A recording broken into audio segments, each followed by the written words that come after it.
அருகம் புல்லில் அசைவது யாரு? அறிவை விருத்தி செய்வது யாரு?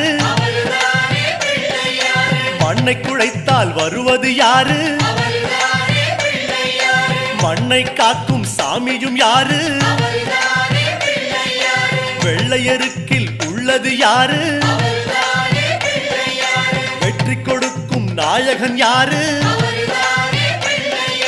முன்னே வந்த சாமியும் யாரு? அவரும் வாழ்வது எங்கே கூறு?